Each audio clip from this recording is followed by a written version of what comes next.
complicated is the proliferation of devices and screen resolutions. So whereas pre-2010, 95% of our traffic was coming from laptops and desktops, so we could design a fixed width website for those devices, didn't really have to concern ourselves with mobile. Now we're dealing with mobile, we're dealing with tablets, we're dealing with, within those families, all sorts of sizes within that. So that makes the process of doing design work much more complicated. The other thing we're dealing with is that the interfaces we're developing have gotten much more advanced and much more complex. We're not designing kind of static websites anymore. We're designing kind of online applications that do lots of things, have to convert, have to raise money, whatever your kind of strategic goals for your website is. So what we're building is much more ambitious than what it used to be.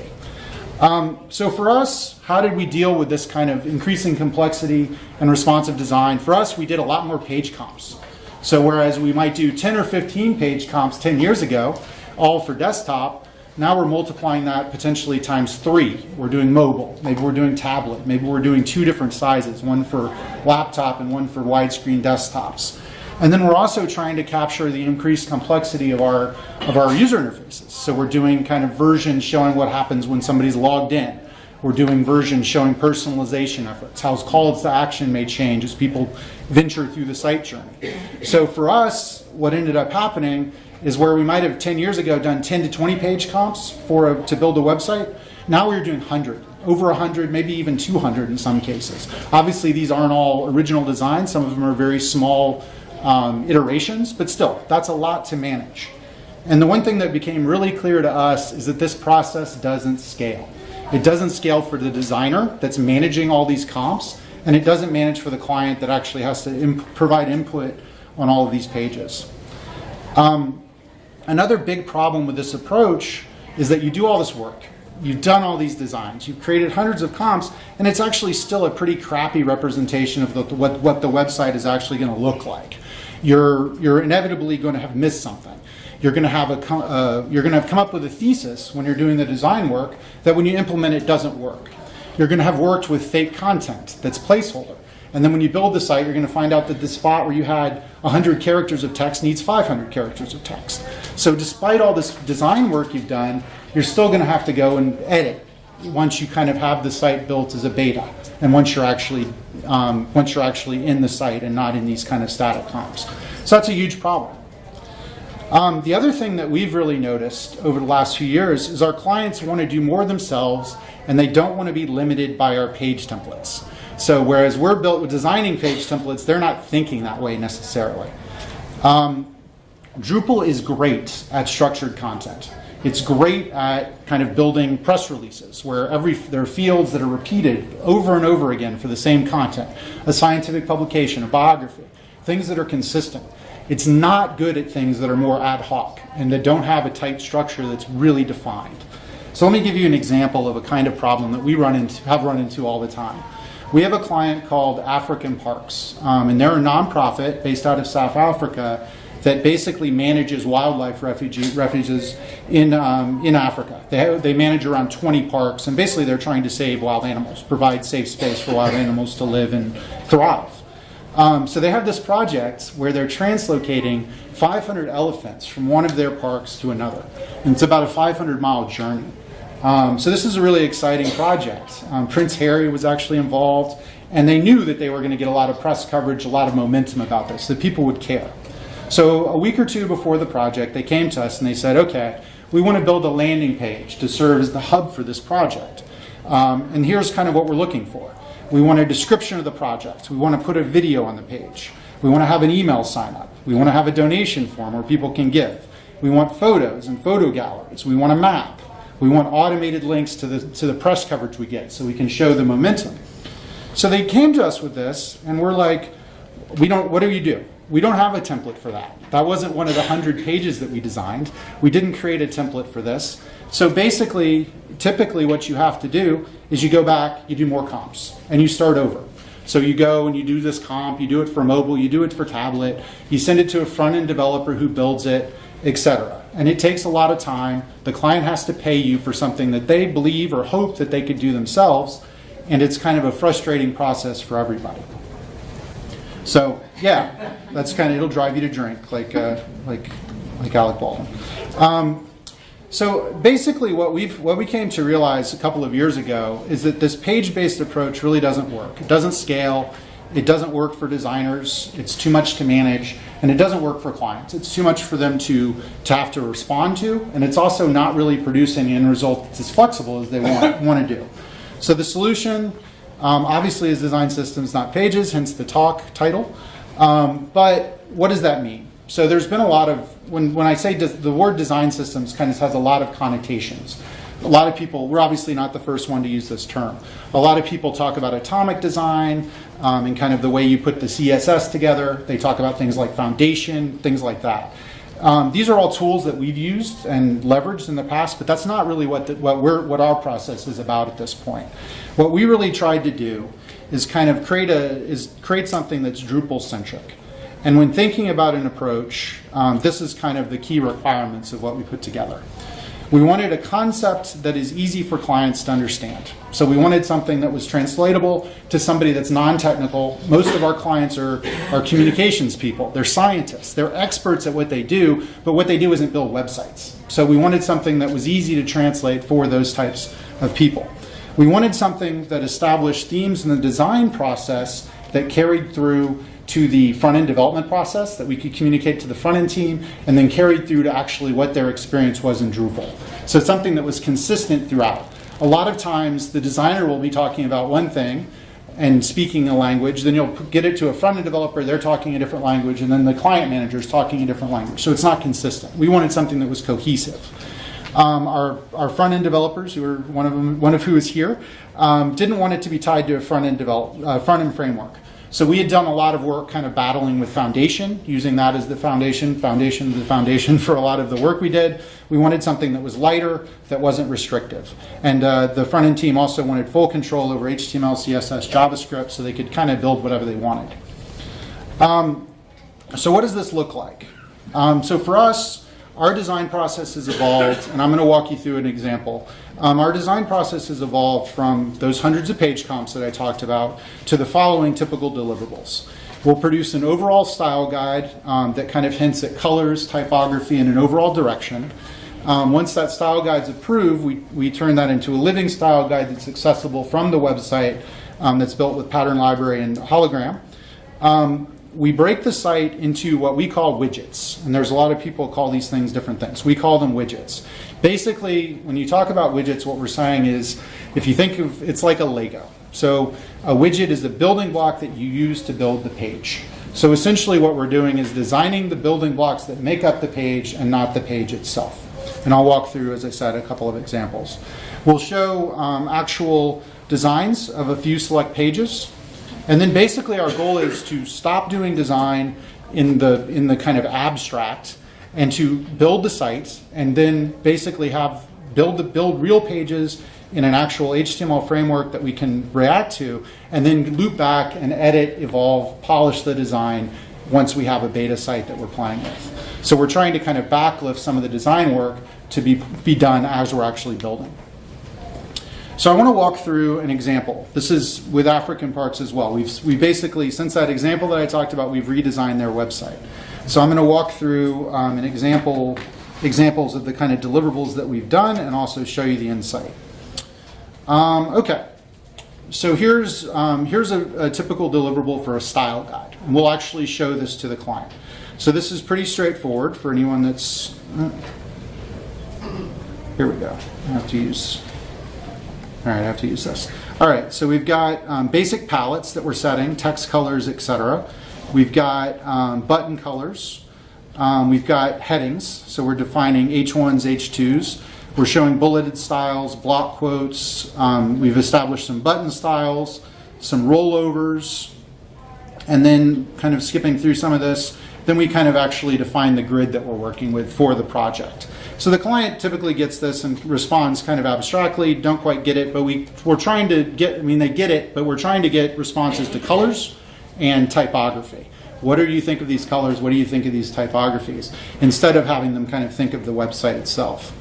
The next thing we'll show the navigation system. So in this case, they kind of have a fairly robust site. So we've developed kind of a mega menu system. So there's about, There's the parks. So this is a listing of all their parks. There's their work areas. And then, yeah, I didn't do the newsroom. And then we're doing the mobile menu, the mobile navigation. So this is just what it looks like before you click. This is what it looks like. Obviously, it's not all gray there, but this is what it looks like after you click to open it. And then this is what it looks like when you click on About to get the drop downs there. So we do the navigation system. Then basically we get into the widgets. So we show the clients the widgets that we've designed. So this first widget is called the header. So, they manage parks that have beautiful animals on them. So, we're very, very good at our job. So we said we should show pictures of the animals because we're geniuses. And so here's an example. So here's an example of a header that fills up the entire page screen. And obviously this is just a comp, so you can't see that, which is one of the fallacies of it. This is an example of a header that cuts off about halfway through the page. So they've got a version that can run halfway through. Here's a version where it basically turns into a slideshow with arrows. So you can flip through different pages, or not pages, different photos with the text and buttons changing. Here is a version where the thinner version. They can align the text to the left. So everything's aligned to the left so that if you've got a really dramatic page element on the right, you can work around that. And then here's a version, let me just go down here. Here's a version where they've changed the actual headline color to be dark instead of light. So we give them the option to flip between those two options. So not every page on the site is has a visual intro. Some have kind of simple typography-based intros. So here we're just showing a headline with some teaser text and then a rule that's a consistent element. Here's simply showing a longer headline where we have different headline sizes that they can use. So in this case, they're using a medium size. And then here's a version with some attribution where we're just putting, where they can configure it to include the content type and the date as part of the header. Okay, so we're going to have text. So we have a widget called text, very creative. So the first variation here is simply 2 paragraphs of text. And scrolling down, we've got a headline with paragraphs of text. We've got a button that we've introduced. We've got an example of what we call notes. So they can they can configure the widget to have a little note area that's got pulled out text. And then they can insert a photo. And then interestingly, the other thing that we can do, I showed you those colors, the palette in the style guide. They can actually configure the widget to have a different background color and to have the text actually change. So they can choose white text, sand background, white background, sand background, and then this beautiful blue here. So they can basically, the client can themselves configure that. Photos. So we've got, in addition to those photos you put within the body, or not body, the text widget, we've also got a separate photo widget that you can use to add photos to the site. So in this case, it's just a photo that's meant to fill the body of the column. Here's one where it has a caption. So body of the column with a caption. Here's one where we've configured it to break out of the column just a little bit. So it kind of goes about 100 pixels on each side over the column. And then here's one where it's actually full screen. So it's meant to stretch the entire area of the screen. The other thing that you can do is when you're adding these images, you can make it fixed so that as you scroll, it kind of stays in the background, which I'm sure you guys have seen. We also have a photo gallery widget. So this is an example when they want to create a photo gallery. So the first one is just a photo gallery in a white background. And you can, the second one is, there it is with the blue background. So they can configure the background colors on these as well. Here's a version where they've got it so that they add kind of a caption to it. So you can create kind of like a listicle with all of these images. And then here's a version of the listicle with a blue background. And then here's a version showing what it looks like when you click on the full screen icon. Email signups. So we also have an email signup widget that they use to configure. Here's an example of one with a photo. Here's an example of one with a blue background, one with a white background. We have a widget called Call to Action. So here's an example where they've got an image in the background and the text is over that with a button. Here's one with a blue background, and then here's one where they've configured it to have 2 buttons instead of 1. We have a news feed, and this is one of the more interesting widgets. Basically what we allow the client to do is when they create the widget on the back end, they choose between which content sites they want the results to show from. And they choose which taxonomies and which specifically terms that they want to filter the results by. So, using that 500 ELF as an example, assuming they have say they want to put press coverage. So they have a content type called press coverage, and they want to do all press coverage that's been tagged as 500 elephants. They just select that in the widget, and then boom, we create this feed of news that they can insert anywhere on the site. And the widget can actually be configured to have filters too, if it's more complicated. So you can have filters by different taxonomies right there. And you can also configure how many row of results you show and add pagination. So here's just let me quickly go through this. That's the base. This is just showing the drop down. And here's a version that's showing 2 rows of results, and they've actually turned off the thumbnail. So they didn't want to show the thumbnail in this case. So we provide a variety of different options for them to configure this widget. And that's really been cool. This is a list widget. So it's just basically kind of random lists of content where they have an image, a title, and some text. Pretty simple. And then here's a version without the image. So that's just a way for them to manage lists of content. And the last one I'll show is kind of our donation experience. So in this case, obviously they're a nonprofit. Donations are really important. So we created this donation widget that they can use to create kind of donation pages on the fly. They can upload different background colors, different background images. They can change this text. They can edit the configuration of the donation options, and then basically create pages for specific campaigns or for A/B testing, whatever they want to do. And then we have so this is just showing the steps. This is step 2, that's step 3. And we also have a thinner version of this that's meant just to appear on a plain background that they can use that will fit more in the flow of a normal page with other content as opposed to as a standalone. I'm going to skip that. So those are not all of the widgets that we did, but that's kind of the core, the core of it. In addition to those widgets, we show a couple of pages that show how everything is pulled together kind of what the finished article looks like. As best we can, this doesn't always work. We try not to actually put real content in, because no matter what we do, or fake content that actually looks real, we try to use lorem ipsum. Because anytime we put content into something that's actually real, the reaction is going to be to the content sometimes instead of to the actual design. So they'll get tied up on the words of the pictures. So this is that's a simple page intro that's text-based, some text with a photo. That's one of those calls to action, some more text, a photo, and an email sign-up. So this page is all put together using the widget system, and this is just an example of the comp that we show. We also show a newsroom. So this is a news feed widget. Essentially all this is a news feed widget that the client's configured, and an email widget at the bottom. Last thing I'll show you is just the home page, and this will have some widgets that I didn't show, but that's an example of a page header. This is an example of an our work thing that I didn't show and an interactive. This is a news feed. This is a email sign up, and then this is a list, and then a list of partners. So basically that was all we showed in terms of pages. We showed them 3 pages and then the widgets that we were doing, and then we quickly got into to the process of actually showing them the site in dev and actually started building it. Let me quickly show you. So this is the end product. I didn't mention this, but that page header, you can also add videos. So this is an example. They have really good videos. So here's the homepage. And this site is available african-parks.org if you want to check it out. So this is the homepage. So we just scroll down. We've got that our work section and a little interactive, etc. Email sign up, etc. I'll just kind of click through some random pages. I'll show more videos because that's always the best. So this is one of their parks. This is the homepage for Akagera National Park. Some text, etc.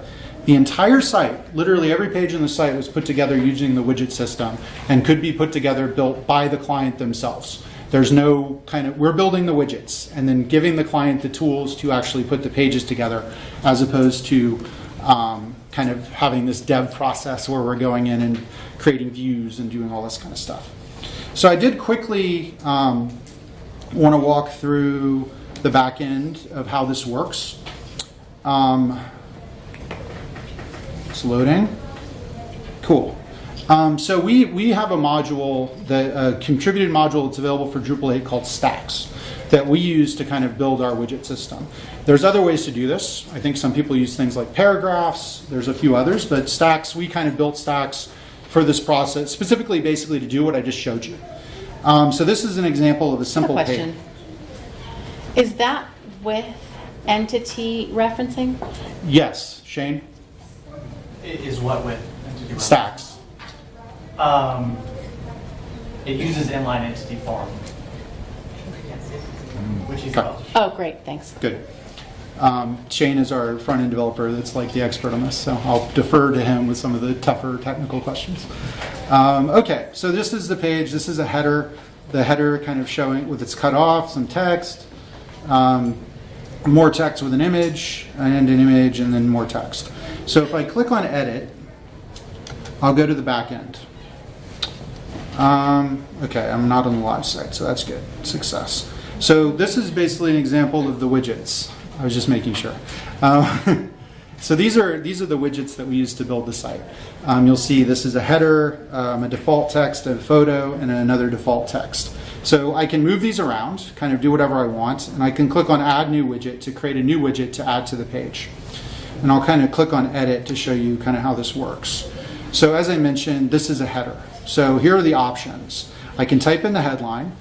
I can change the headline size to be large, medium, small. And if you don't do anything, it's large. I can add text, which appears below the headline in the image. I can set the text color to light or dark. I can align the text centered left, right. I can add a button. I can choose different button styles, so transparent, blue, green.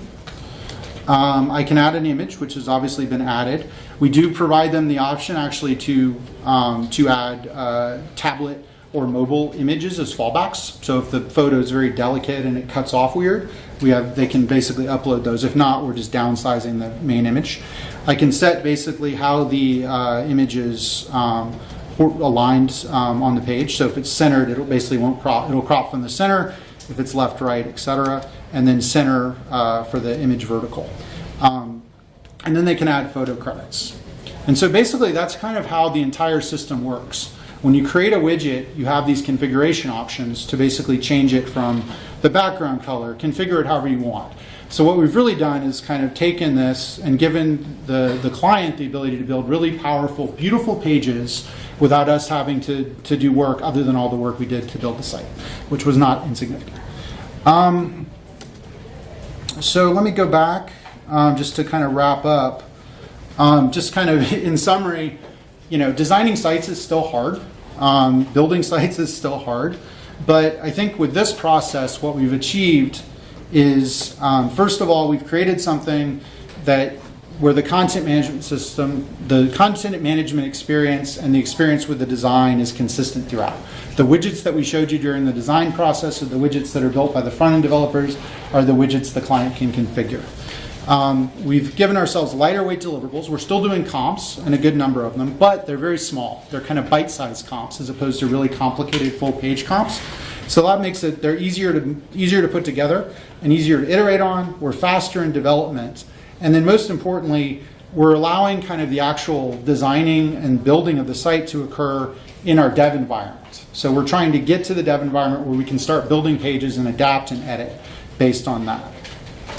And that's it. That's all I got. That's our approach. So thanks everyone. I appreciate it. I've got 10-15 minutes for questions. So if you have questions, fire away. Yes. When would you use stacks versus paragraphs?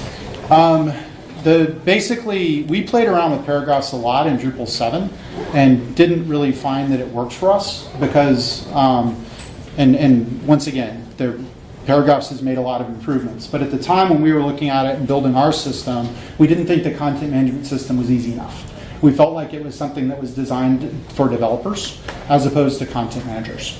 So what we wanted to do, we kind of designed our system to our workflow and also, frankly, with the content management experience in mind. So that's really kind of why we chose stacks. I encourage you to kind of access, paragraphs may be better for you. But that was our rationale. It's really the content management experience that's different. Yes? Or the different widgets, built-in configuration with ECK, or where did those various widgets come from? Because those were highly customized for that client, and I assume that your Contrib Stacks doesn't have those highly customized versions. No. Basically, the module the content feed and the list. Those two modules, like that news feed, that's a kind of sub-module that comes with it, as does the list module, the list widget, sorry. This one we didn't call it modules, widgets. The list widget actually comes included. The rest of them, basically, you can use Stacks to configure. What we are working on, which isn't in the current version of Stacks, is kind of a prepackaged kind of set almost of widgets that could potentially be rapidly enabled. Because we are finding ourselves using the similar ones on the projects. So a lot of this can be repeated from project to project, and that's something we're looking at adding to make things faster. And do you allow them to reuse any widgets? Yes, the system, I should have shown that. The system basically, if I click on add new, I need to stop that. Hold on. If I click on add new widget, you'll see an option, new widget or existing widget. If I click on existing widget, there's a lot of them. I can basically select which one I want to use, and I can search. Yeah, search and filter. So basically, that's one of the cool things about it, is you can, if you're using the same donation page, you can put it on any page and you can modify it in one place. And I assume that you found that there is value in having customized widgets. I do something similar for Right. small projects, but I have a single kind of widget that's highly flexible. Yeah. Well, I mean, honestly, that's something we're looking at, is making it faster, but really the model that we've had so far is to do custom designs for each client. And we're reusing For these concepts. guys, it makes full sense. Yeah, but I understand, and this is not a cheap site that we built. But I could totally see for an inexpensive site that you need to build quickly, you just need 5 or 6 simpler ones. The same concept would apply, but we've typically done custom development. Yes, green shirt. Do content types sort of relate to widgets? Is it Yes. content type per widget? No, the content types, so the way on this site, we've done this in different ways. On this site is entirely widgets. Every page on the site is built using the widget system, except for 1 or 2, actually. Actually, I take that back. There are 1 or 2 that aren't. So we have a content type called parks, etc. And the content types are really an organizing principle. So we're adding some specific fields that we're using, but primarily it's just a way for us to kind of filter and search. So it's a way to organize the content into different buckets. Typically, we do have, on this site, we have biographies. And the biographies are actually a more traditional content type structure and don't use the widget system. And the reason for that is because they're, like I said, they're what Drupal's good at. They have fields, they have titles, LinkedIn profiles, etc. that repeat. So we just make that a data entry page. So usually we're using the widgets in conjunction with the old way of doing it, but giving the flexibility for kind of add-on pages. And also the cool thing about that is with pages like that we end up doing statically, that doesn't necessarily, not statically, but the old way, it doesn't mean that we can't add a stacks field at the bottom of those pages where then they can make those pages look better with the components that we Right. So if you're adding a press release and you want to add a news feed at the bottom of the press release of all the press about the press release, you could do that using Stacks kind of to add it. Sir? Yes, At what quite level, sure. how do you integrate it with the Drupal theme? Is it preprocessors or JavaScript? How do you? Do you want to answer that, Shane? It's Twig. Every widget basically gets assigned a template. So you kind of create you create a folder that has all the information for the widget itself, which Todd didn't show you, but we've got image previews. So the client, when they go to choose which widget they're adding to the page, they can see this is what the template that I'm going to add looks like. So all that information kind of lives in a folder in your Drupal install, in your theme. And yeah, it's just a Twig template. And then you take the variables from the fields and you put them into the template. Yes. As you were saying about using Twig, so are you targeting like when you use Twig or when you write up your CSS and write your SAS, so you have individual IDs on each one of those widgets, target each one of those individual areas? You can. We, if you go to edit one of these widgets, we have an advanced settings area Okay. for each individual widget, so which allows you to add per widget classes. So you Okay. can just add, you know, So you just add ID. comma-space classes or space-based classes, or you can add an ID to each. So you add just a custom ID on each one and then just reference that inside your SAS files and then Yep. it just propagates throughout the entire server. Exactly, yep. Yes, all right. Other questions? You, red shirt. Presently, it's in beta. Do you guys have any plans to push it through? Yeah, it should produce, we should release it in the next few weeks. That's our plan. We basically, we've you know,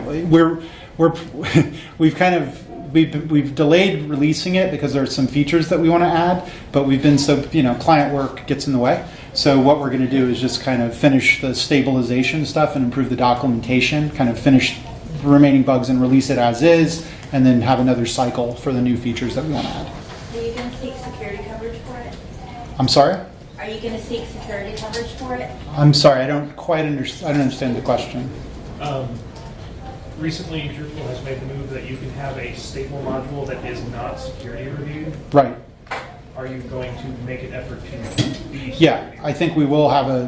So I'm not the one managing the Drupal thing. I'm not a developer. Our back-end developers working on that, but certainly we want it to be security reviewed, kind of using the standard process. Yes, Is this just for Drupal 8 or is it for Drupal 7? Drupal 8. Drupal 8 only. Yeah, we built it originally in Drupal 7 and didn't release that and focused on doing it in Drupal 8 instead. Yes, I'm sure. With regards to SEO and markup, have you guys found in your experience of building these like widget-based sites conflict with SEO checkers and where people put in multiple IDs? No. So, I mean, the widgets are using kind of your standard, kind of typical markup that you use on any page. So it's not much different than the way you might insert blocks, etc. So as long as we're kind of using best practices when we're building the widget, it really hasn't been any different. And we obviously have the ability to add meta tags and OG tags and stuff like that also. So it's more or less the same. I would say that the downsides I would say right now are that we're not really, it doesn't really work with workflow.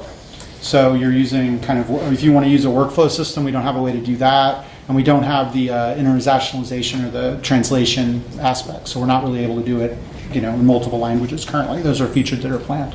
Those are our two big kind of holes, I would say. So, other questions? Sure. This integrate with search completely as well. So yeah, very statistical. Yeah, I mean, yes, we're not using Drupal search, so that probably might help. We're usually using Solr, and we're finding performance is good, just configuring Solr. So you said actually a reusable widget, so you can use on multiple cases. If someone actually want to edit on a specific widget, but is there any like audit track of which page, which template is using a specific widget? There isn't currently kind of a way to kind of access the widgets and see like this widget's used on 10 different pages. I think that's another thing that we want to add. Because it is potentially dangerous if somebody goes in and edits something not realizing it's on multiple pages. So I think that is a flaw in our system that we need to fix. Cool. One of the other things I'd point out is that it's also useful in a headless situation. Like we're currently building an Angular, completely headless D8 site, and we're able to like do the same thing. Yeah. So we passed, because really all Drupal is doing is passing the JSON to Angular and reordering the data, so they can literally enter content just like they would on a Drupal site, and rearrange the page in a headless site just like they could a Drupal theme. So it's kind of cool. Yeah, can definitely be used for that. Yes.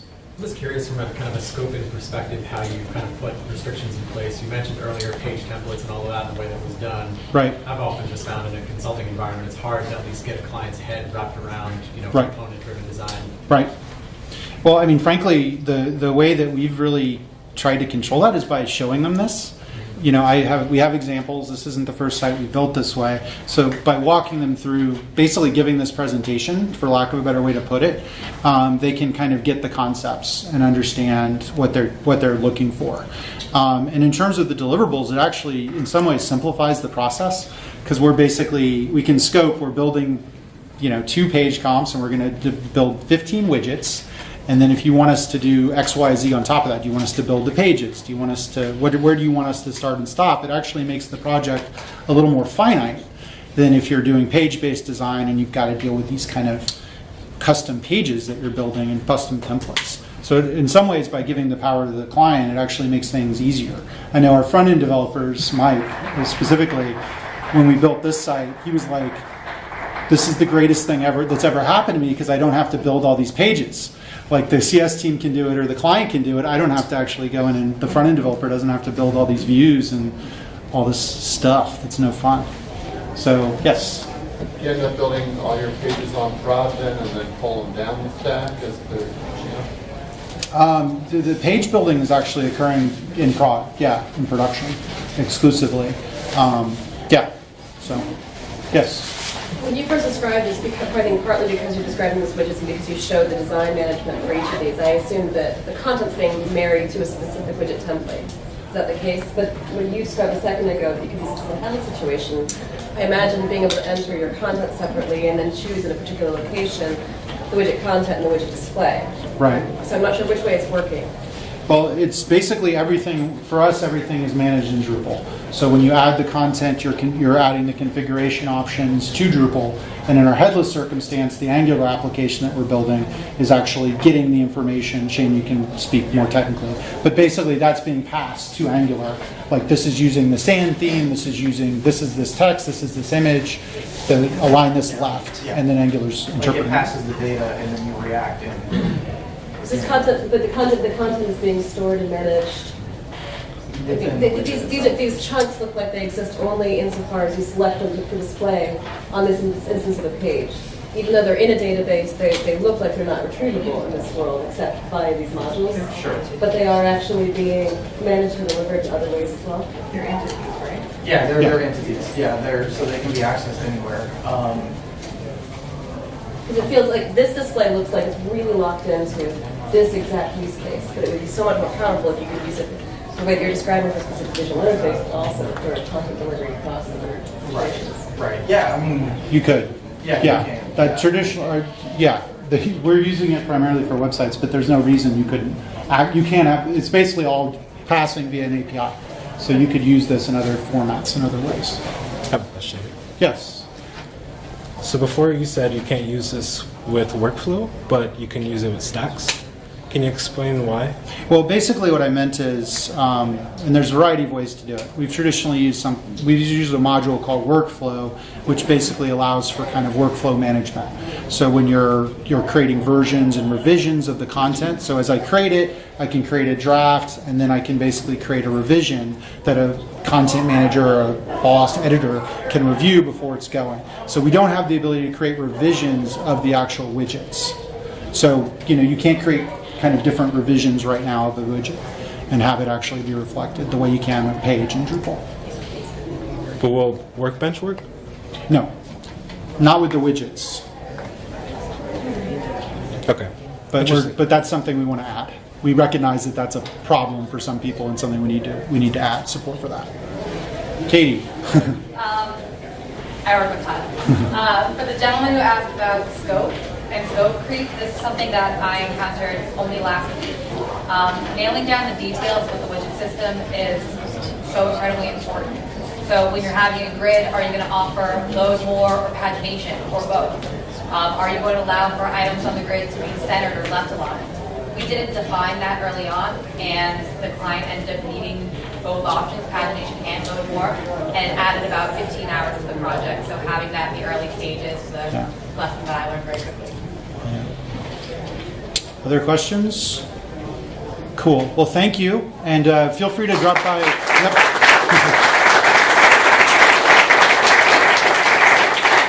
And our back-end development team will be at the booth for those that have more technical questions. Shane will be there, and I'll be there as well for the non-technical stuff. So thank you. job. Thank you.